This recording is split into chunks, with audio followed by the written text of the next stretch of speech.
Des brutes ont poussé l'élève dans les escaliers. Il s'est cassé, mais s'est vengé de tous. Mathieu Dubois ajusta ses lunettes à monture épaisse alors qu'il se frayait un chemin dans les couloirs bondés du lycée Jean-Jacques Rousseau, son sac à dos lourd de manuels et ses épaules voûtées dans une tentative futile de se rendre invisible. À 15 ans, il était grand mais désespérément maigre, avec des cheveux bruns indisciplinés qui ne semblaient jamais vouloir coopérer, et un visage affligé d'une combinaison malheureuse d'acné et de bagues. 3 semaines après le début de l'année scolaire, il avait toujours l'impression d'être un étranger, observant un monde auquel il n'appartenait pas. Le déménagement de Marseille à cette petite ville de Bretagne était une idée de son père, un nouveau départ après le décès de sa mère l'année précédente. Mais les nouveaux départs, Mathieu l'avait appris, sont plus faciles à dire qu'à faire, surtout quand on est le nouveau venu maladroit qui préfère les maths au foot et qui passe ses pauses déjeuner à lire des romans de science-fiction au lieu de socialiser. « Fais attention où tu vas, le bizarre », lança une voix familière derrière lui. Mathieu n'avait pas besoin de se retourner pour savoir que c'était Kevin Lemoine, le roi autoproclamé de la classe de seconde. Kevin était tout ce que Mathieu n'était pas, large d'épaules, sûr de lui et doté d'un charisme naturel qui faisait que les professeurs fermaient les yeux sur ses qualités moins admirables. Ses cheveux blonds étaient parfaitement coiffés, ses vêtements chers et son sourire pouvait charmer les adultes tout en promettant la misère à quiconque se mettait en travers de son chemin. Mathieu accéléra le pas, mais la voix de Kevin le suivit dans le couloir. « Je te parle, l'intello à calculatrice. » Le surnom était resté après que Mathieu eut corrigé leur professeur de maths le premier jour, un moment de fierté académique qu'il avait désigné comme cible. Flanqué de Kevin se trouvaient ses 2 compagnons constants. Lucas Moreau, un roux trapu avec des taches de rousseur et une méchanceté qui allait plus loin que sa loyauté envers l'équipe de foot, et Antoine Garnier, dont l'argent de famille lui avait acheté une place dans le cercle restreint de Kevin, malgré ses insécurités évidentes. Tous les 3 avaient fait de la vie de Mathieu un enfer depuis son 2e jour au lycée Jean-Jacques Rousseau. Cela avait commencé petit, des collisions accidentelles dans les couloirs, des livres renversés par terre, des commentaires bruyants sur son apparence pendant les cours. Mais au fil des semaines, leur harcèlement s'était intensifié. Ils avaient commencé à le suivre entre les cours, à le coincer dans des salles de classe vides et à faire de son existence quotidienne un exercice constant d'humiliation. Le pire n'était pas l'intimidation physique. C'était la façon dont les autres élèves riaient avec eux ou détournaient simplement le regard. Même les professeurs semblaient pratiquer un aveuglement volontaire, trop occupés ou trop indifférents pour remarquer ce qui se passait juste sous leur nez. Mathieu avait appris très tôt que le lycée était un écosystème avec sa propre hiérarchie brutale, et il avait été fermement placé au bas de l'échelle. Ce qu'aucun d'eux ne savait, ce que Mathieu n'avait jamais dit à personne depuis son arrivée en Bretagne, c'est qu'il avait passé les 5 dernières années à s'entraîner aux arts martiaux mixtes. Son père, un ancien militaire qui avait fait 3 séjours en Afghanistan, avait insisté après que Mathieu ait été victime de harcèlement au collège. « Le monde n'est pas juste, mon fils », avait dit son père, « mais tu peux être prêt à l'affronter. » Chaque après-midi pendant 5 ans, Mathieu s'était entraîné à l'Académie de combat de Marseille sous la tutelle de l'ancien combattant de MMA, Karim Benali. Il avait appris le jiu-jitsu brésilien, le muay thai et la boxe. Il pouvait donner un coup de poing qui ferait tomber un adulte et exécuter une projection qui laisserait un adversaire remettre en question ses choix de vie. Mais son père lui avait aussi appris autre chose, la retenue. « La violence est un dernier recours », avait dit son père à plusieurs reprises. « Tu utilises tes compétences pour te protéger et protéger les autres, jamais pour blesser quelqu'un inutilement. » Alors Mathieu endura. Il endura les moqueries quotidiennes de Kevin, les coups d'épaule de Lucas dans le couloir et les insultes chuchotées d'Antoine pendant le cours de chimie. Il endura les ricanements quand il déjeunait seul, la façon dont les conversations s'arrêtaient quand il s'approchait et l'atmosphère générale de dédain qui semblait le suivre partout. Mais l'endurance, Mathieu l'apprenait, avait ses limites. Le point de rupture survint un mardi après-midi, à la fin du mois d'octobre. Mathieu était resté après les cours pour travailler sur un projet de physique à la bibliothèque, espérant éviter ses bourreaux qui seraient à l'entraînement de foot. La bibliothèque était presque vide, juste lui et Madame Dubois, la bibliothécaire âgée qui avait toujours été gentille avec lui. Il rassemblait son matériel quand il entendit des voix familières dans le couloir à l'extérieur. « Où est notre intello préféré ?» La voix de Kevin portait clairement dans les couloirs silencieux. J'ai entendu dire qu'il se cachait dans la bibliothèque comme une sorte de rat de bibliothèque. Le rythme cardiaque de Mathieu s'accéléra. Il fourra rapidement ses cahiers dans son sac à dos et se dirigea vers la sortie arrière, mais il était trop tard. Kevin, Lucas et Antoine apparurent dans l'embrasure de la porte, bloquant son chemin. « Eh bien, dit Kevin, sa voix dégoulinant d'une fausse amabilité. « Regardez ce que nous avons ici, l'intello à calculatrice, tout seul avec ses précieux livres. »« J'étais juste en train de partir, » dit Mathieu doucement, essayant de les contourner. « Oh non, tu ne le feras pas, » dit Lucas, repoussant Mathieu en arrière. « Nous n'avons pas encore eu notre discussion quotidienne. » Madame Dubois leva les yeux de son bureau, mais Kevin afficha son sourire charmant. « On dit juste bonjour à notre amie ici, Madame Dubois. On ne vous embêtera pas plus d'une minute. » La vieille dame hocha la tête et retourna à son travail, manquant ou ignorant l'attention dans la pièce. Mathieu sentit sa mâchoire se serrer. Même ici, dans ce qui aurait dû être un espace sûr, il était seul. « Vous savez ce que j'ai entendu dire ?» dit Antoine, enhardi par la présence de Kevin. « J'ai entendu dire que tu n'as même pas d'amis à Marseille. J'ai entendu dire que c'est pour ça que ta famille a déménagé ici. Parce que tu es un tel loser que même les losers ne voulaient pas traîner avec toi. » Les mots frappèrent plus fort que Mathieu ne s'y attendait. Ce n'était pas vrai. Il avait des amis à Marseille, de bons amis qui avaient été sincèrement tristes de le voir partir. Mais quelque chose dans le rictus d'Antoine, dans la façon dont il prononçait le mensonge avec une cruauté aussi désinvolte, fit que la vision de Mathieu se brouilla de colère. « Ce n'est pas vrai, » dit Mathieu, sa voix plus forte qu'il ne l'avait voulu. « Oh, ai-je touché un point sensible ?» Antoine rit. « Pauvre petit Mathieu, tout seul au monde, pas d'amis, pas de copines, pas de vie, juste des livres et des chiffres et sa pitoyable petite existence. »« Laissez-moi tranquille, » dit Mathieu, ses mains se serrant en poing malgré lui. Kevin s'approcha, son sourire devenant prédateur. « Ou quoi? Qu'est-ce que tu vas faire? Nous résoudre une équation ?» Tous les trois rirent, mais Mathieu pouvait voir autre chose dans leurs yeux, une soif d'escalade, un désir de le pousser au-delà de son point de rupture. Il voulait qu'il se défende, voulait lui donner une excuse pour le blesser vraiment. « Je ne vais pas me battre contre vous, » dit Mathieu, mettant son sac à dos sur son épaule. « Laissez-moi juste partir. »« Tu vois, c'est ça ton problème, » dit Kevin, bloquant à nouveau son chemin. « Tu es faible, tu es pathétique, tu ne mérites pas d'être ici, à prendre de la place que de vraies personnes pourraient utiliser. » Les mots piquèrent parce qu'ils faisaient écho aux propres peurs de Mathieu, à ses propres insécurités quant à son intégration dans son nouveau lycée. Mais il se força à rester calme, à se souvenir des leçons de son père sur la retenue. « Je ne veux pas d'ennui, » dit-il. « Tant pis, » dit Lucas, le poussant plus fort cette fois, « parce que les ennuis t'ont trouvé. » Ils le suivirent hors de la bibliothèque, leur harcèlement continuant alors qu'ils marchèrent dans le couloir.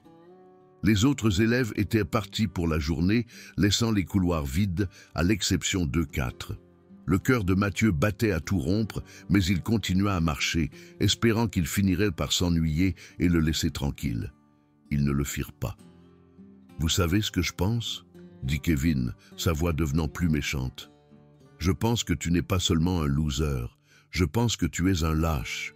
Je pense que tu es le genre de personne qui s'enfuirait d'un combat, même si ta vie en dépendait. » Mathieu s'arrêta de marcher. Quelque chose dans le ton de Kevin, un venin particulier dans le mot « lâche », le fit se retourner. Son père n'avait pas été un lâche. Son père avait servi son pays avec honneur, avait affronté des ennemis armés dans des pays étrangers. Les hommes de sa famille n'étaient pas des lâches. « Je ne suis pas un lâche, » dit Mathieu doucement. « Prouve-le, » dit Kevin, s'approchant. « Donne-moi un coup de poing. Allez, le dur à cuire, montre-moi ce que tu as dans le ventre. » Mathieu les regarda tous les trois, vit l'attente impatiente sur leur visage et réalisa ce qui se passait.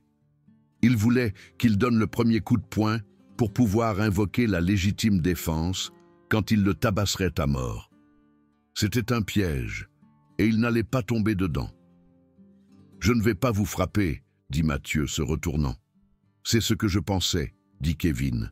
« Lâche. » Ils étaient près de l'escalier principal maintenant, celui qui menait du deuxième étage à l'entrée principale. Mathieu pouvait voir les portes de sortie au loin, la liberté à seulement quelques marches.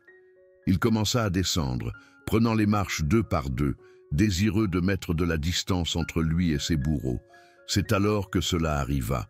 Mathieu sentit des mains sur son dos, une poussée soudaine et violente qui le fit basculer vers l'avant. Le temps sembla ralentir alors qu'il perdait l'équilibre, son sac à dos s'envolant de ses épaules, alors qu'il s'écrasait sur les marches en béton. Il frappa durement le premier palier, son épaule heurtant le mur, avant qu'il ne continue à rouler sur la deuxième volée.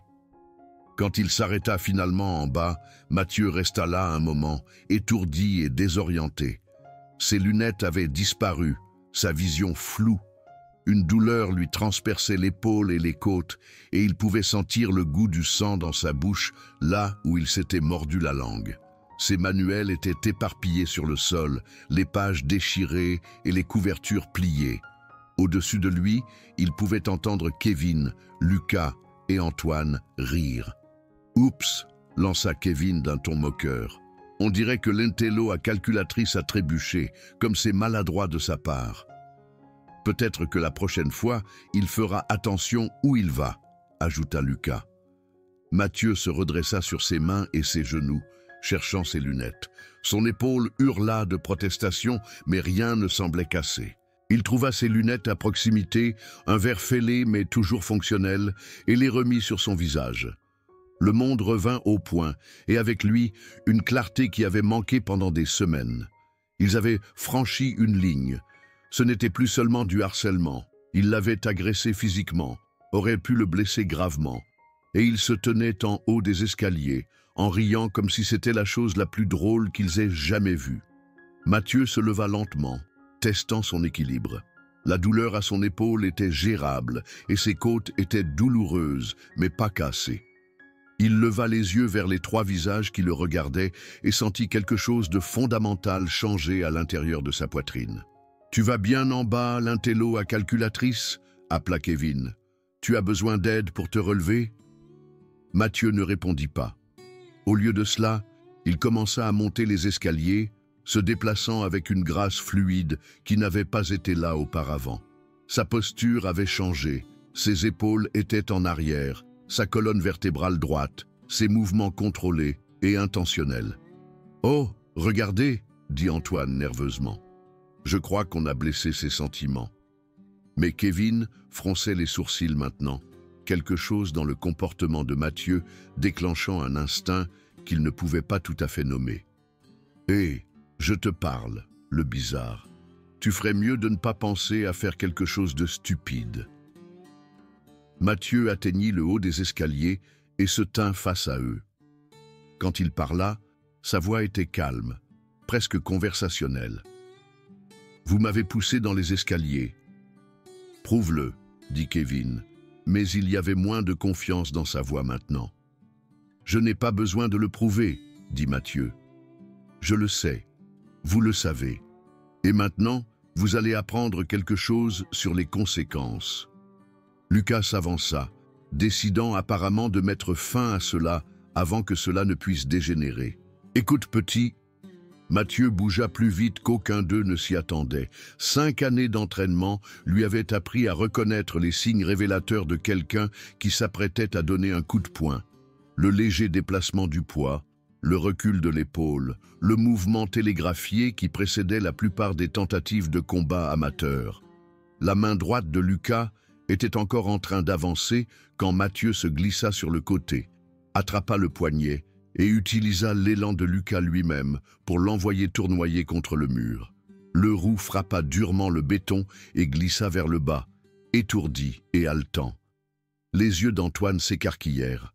« Qu'est-ce que » Il ne termina jamais la phrase. Mathieu pivota et délivra un crochet gauche parfait au plexus solaire d'Antoine, le faisant se plier en deux et le faisant tomber à genoux. Le gamin riche siffla et haleta, son visage devenant violet alors qu'il luttait pour respirer. Kevin recula, ses yeux allant et venant entre ses amis tombés et Mathieu, qui se tenait calmement au centre du couloir, comme si rien ne s'était passé. « Tu es fou », dit Kevin, mais Mathieu pouvait entendre la peur dans sa voix maintenant. « Tu es complètement fou. »« Non », dit Mathieu, s'avançant, « j'en ai juste marre. » Kevin essaya de se précipiter sur lui, espérant probablement que son avantage de taille serait suffisant. Mais Mathieu avait combattu avec des adultes qui pouvaient soulever au développé couché le double du poids de Kevin. Il esquiva la charge maladroite, attrapa le t-shirt de Kevin et utilisa un simple fauchage de hanche pour envoyer le futur tyran s'écraser sur le sol. Kevin essaya de se relever, mais Mathieu plaça une main ferme sur sa poitrine et le repoussa vers le bas. « Reste en bas, dit-il doucement. C'est fini. »« Lâche-moi, grogna Kevin, mais il n'essaya pas de se relever. Mathieu les regarda tous les trois. Lucas encore hébété contre le mur, Antoine à genoux essayant de reprendre son souffle, Kevin à plat ventre avec la peur dans les yeux. Il y a quelques mois, il aurait eu pitié d'eux. Maintenant, il ne ressentait rien d'autre qu'une froide satisfaction. « Voici ce qui va se passer, » dit-il, sa voix portant clairement dans le couloir vide. « Vous allez me laisser tranquille. Vous allez arrêter de me suivre, arrêter de me harceler et arrêter de faire comme si vous étiez les propriétaires de ce lycée. Parce que si vous ne le faites pas, ce qui vient de se passer vous semblera un doux avertissement comparé à ce qui va suivre. »« Tu ne peux pas nous menacer, » dit Kevin, mais sa voix se brisa. « Je ne vous menace pas, » répondit Mathieu. « Je vous éduque. Il y a une différence. » Il recula, leur laissant de l'espace pour respirer, mais gardant ses mains prêtes. « Vous vous êtes acharnés sur moi parce que vous pensiez que j'étais faible, parce que vous pensiez que je ne me défendrais pas. Vous vous êtes trompés sur les 2 points. » Antoine avait finalement repris son souffle et regardait Mathieu avec un mélange de peur et de confusion. « Comment as-tu fait ?»« Ça n'a pas d'importance comment, » dit Mathieu. « Ce qui importe, c'est que vous compreniez la nouvelle réalité. Je ne suis plus votre victime. Je ne suis la victime de personne, et si vous êtes intelligent, vous transmettrez ce message à tous ceux qui pourraient envisager de me tester. » Lucas se releva du mur, son visage rouge de honte et de colère. « Ce n'est pas fini. » Mathieu le regarda fixement. « Si, c'est fini, à moins que tu ne veuilles finir à l'hôpital, c'est fini. » La menace planait dans l'air comme une présence physique. Mathieu ne bluffait pas, et d'une manière ou d'une autre, tous les trois le savaient. Le garçon tranquille qui avait enduré des semaines de harcèlement s'était révélé être quelque chose de complètement différent, quelque chose de dangereux. « On va le dire au proviseur, » dit Kevin, se relevant en se dépêchant. « On va dire à tout le monde ce que tu as fait. »« Vas-y, » dit Mathieu. « Dis-leur comment 3 joueurs de foot n'ont pas pu gérer un seul intello. Dis-leur comment vous m'avez poussé dans les escaliers et que j'ai quand même botté vos culs. Je suis sûr que ça va très bien se passer pour votre réputation. » La vérité les frappa comme un coup physique. Ils ne pouvaient pas signaler cela sans admettre leurs propres actions, ne pouvaient pas se dire victimes sans révéler leur propre culpabilité. Ils étaient piégés par leur propre comportement, pris dans une toile qu'ils avaient eux-mêmes tissée. Le visage de Kevin passa par plusieurs émotions. La colère, la peur, la confusion et finalement un respect réticent qu'il ne voulait clairement pas reconnaître. « Ce n'est pas comme ça que ça doit se passer, » dit-il doucement. « Non, » approuva Mathieu. « Ce n'est pas comme ça, mais c'est comme ça que ça se passe quand on pousse quelqu'un trop loin. » Les jours suivants, au lycée Jean-Jacques Rousseau, furent différents de tout ce que Mathieu avait connu. La nouvelle de la confrontation se répandit rapidement dans les réseaux sociaux du lycée, bien que les détails variaient considérablement selon qui racontait l'histoire. Certains disaient que Mathieu avait hospitalisé ses 3 agresseurs. D'autres affirmaient qu'il avait utilisé des armes. Quelques-uns insistaient sur le fait que cela ne s'était jamais produit du tout. Mais la vérité était visible pour quiconque regardait de près. Kevin, Lucas et Antoine donnèrent une large place à Mathieu dans les couloirs, leurs yeux se détournant chaque fois qu'ils le voyaient arriver. Ils arrêtèrent également leur campagne de harcèlement contre les autres élèves, comme si la résistance de Mathieu avait brisé quelque chose de fondamental dans leur approche de la domination sociale. Les autres élèves commencèrent à remarquer Mathieu d'une manière différente. Ils hochèrent la tête quand il passait, lui firent de la place dans les files d'attente et l'inclurent dans des conversations auxquelles il n'aurait jamais participé auparavant. Ce n'était pas exactement de l'amitié, mais c'était du respect. Le genre de respect qui vient du fait de savoir que quelqu'un peut se défendre quand on le pousse trop loin. Mathieu se retrouva à s'asseoir avec différents groupes au déjeuner, à contribuer aux discussions en classe sans crainte de moquerie et à marcher dans les couloirs la tête haute. Le garçon effrayé et voûté qui était arrivé en Bretagne il y a 3 semaines avait disparu, remplacé par quelqu'un qui comprenait sa propre valeur et ne laisserait pas les autres la diminuer. Le changement n'était pas seulement externe. Mathieu se sentait également différent à l'intérieur, plus confiant, plus centré, plus conscient de ses propres capacités. Il avait passé tellement de temps à essayer d'être invisible qu'il avait oublié ce que c'était que d'exister simplement en tant que lui-même, sans excuse ni explication. 2 semaines après l'incident, Kevin l'approcha dans le couloir. Mathieu se tendit, prêt pour une autre confrontation, mais le langage corporel de Kevin était différent, moins agressif, plus incertain. « Je veux te parler », dit Kevin doucement.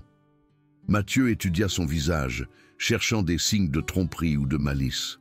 « À propos de quoi ? » ?»« À propos de ce qui s'est passé. À propos de... » Kevin lutta avec les mots. « À propos de comment étaient les choses avant. » Ils marchèrent jusqu'à une salle de classe vide, à l'abri des regards curieux des autres élèves. Kevin s'assit lourdement, sa confiance habituelle nulle part en vue. « Je ne me suis jamais excusé, » dit-il finalement, « pour t'avoir poussé dans les escaliers, pour toutes les autres choses aussi. » Mathieu attendit, ne disant rien. « Je sais que tu penses probablement que je fais ça juste parce que j'ai peur de toi maintenant, » continua Kevin. « Et peut-être que c'est une partie de ça, mais j'ai réfléchi à ce que tu as dit, aux conséquences, à la façon dont je t'ai traité. Et... » Kevin leva les yeux vers lui, et Mathieu vit quelque chose auquel il ne s'attendait pas, un remords sincère. « Et j'avais tort à ton sujet, tort sur ce que je pensais me donner le droit de faire de ta vie un enfer. J'ai réfléchi à la raison pour laquelle je l'ai fait, et je n'ai pas de bonne réponse. » « Tu l'as fait parce que tu le pouvais, » dit Mathieu, « parce que tu pensais qu'il n'y aurait pas de conséquences. »« Ouais, » acquiesça Kevin, « c'est exactement pour ça. Et c'est n'importe quoi. » Ils restèrent assis en silence pendant un moment, le poids des semaines de harcèlement planant entre eux. « Je ne te demande pas de me pardonner, » dit Kevin finalement. « Je sais que je ne le mérite pas. Mais je veux que tu saches que ça ne se reproduira plus. Pas de moi, pas de Lucas ou d'Antoine, on en a fini avec ça. » Mathieu étudia le visage de Kevin, cherchant des signes de manipulation ou d'insincérité. Mais l'autre garçon semblait sincèrement ébranlé, comme si la confrontation l'avait forcé à affronter des aspects de lui-même qu'il n'aimait pas. « Pourquoi devrais-je te croire ?» demanda Mathieu. « Parce que je comprends enfin quelque chose, » dit Kevin. « Je comprends qu'être capable de blesser quelqu'un ne te donne pas le droit de le blesser, et je comprends que les actions ont des conséquences, même quand tu penses que non. » Mathieu hocha la tête lentement. « Elles en ont. Chaque action a une conséquence, Kevin. Chaque choix compte. »« Je le sais maintenant, » dit Kevin. « J'aurais aimé le savoir avant. » Alors que Mathieu rentrait chez lui cet après-midi-là, il pensa au chemin qui l'avait amené à ce point. Le garçon effrayé qui était arrivé en Bretagne avait disparu, remplacé par quelqu'un qui avait appris à se défendre sans perdre son centre moral. Il avait utilisé la violence, mais seulement en réponse à la violence. Il s'était défendu, mais seulement après avoir épuisé toutes les autres options. Son père avait eu raison sur beaucoup de choses. Le monde n'était pas juste, mais tu pouvais être prêt à l'affronter. La violence était un dernier recours, mais parfois c'était la seule langue que les brutes comprenaient. Et surtout, tu pouvais te défendre sans devenir ce contre quoi tu te battais. Mathieu avait appris que la force n'était pas d'être capable de blesser les gens. Il s'agissait d'être capable de se protéger et de protéger les autres quand c'était nécessaire. Il s'agissait de savoir quand se battre et quand s'éloigner. Il s'agissait de comprendre que le respect devait être gagné et non exigé. La transformation n'avait pas été facile ni confortable. Mathieu avait été forcé d'affronter sa propre capacité à la violence, sa propre capacité à blesser les autres quand on le poussait trop loin. Mais il avait aussi découvert des réserves de force et de confiance qu'il ne savait pas posséder. Alors qu'il approchait de sa maison, Mathieu vit la voiture de son père dans l'allée. Son père était rentré tôt du travail, se demandant probablement comment s'était passée la journée de son fils. Mathieu ne lui avait jamais parlé du harcèlement, ne voulant pas l'inquiéter ou donner l'impression qu'il ne pouvait pas gérer ses propres problèmes. Mais maintenant, en remontant l'allée la tête haute et les épaules en arrière, Mathieu réalisa qu'il avait géré ses propres problèmes. Il avait affronté ses bourreaux et était sorti victorieux, non pas par cruauté ou vengeance, mais par le simple fait de refuser d'être une victime plus longtemps. Son père ouvrit la porte avant que Mathieu ne puisse chercher ses clés, observant la posture et l'expression de son fils avec l'œil exercé d'un ancien soldat. « Bonne journée à l'école ?» demanda son père, mais Mathieu pouvait voir le regard entendu dans ses yeux. « Ouais, papa !» répondit Mathieu, rencontrant directement le regard de son père. « C'était une très bonne journée. » Son père sourit, le genre de sourire qui disait qu'il comprenait exactement ce que son fils avait appris et pourquoi c'était important. « Je suis fier de toi, mon fils. » Mathieu hocha la tête, sentant la vérité de ces mots s'installer dans ses os. Il était fier de lui aussi, pas pour la violence, mais pour la force qu'il avait montrée en se défendant. Il avait appris qu'être gentil ne signifiait pas être faible et que parfois, les personnes les plus pacifiques étaient celles qui savaient se battre mais choisissaient de ne pas le faire. Le garçon tranquille qui avait été poussé dans les escaliers avait disparu, remplacé par quelqu'un qui comprenait que le respect se gagnait par les actions et non donné par la peur. Mathieu avait trouvé sa place dans le monde et il l'avait fait selon ses propres conditions.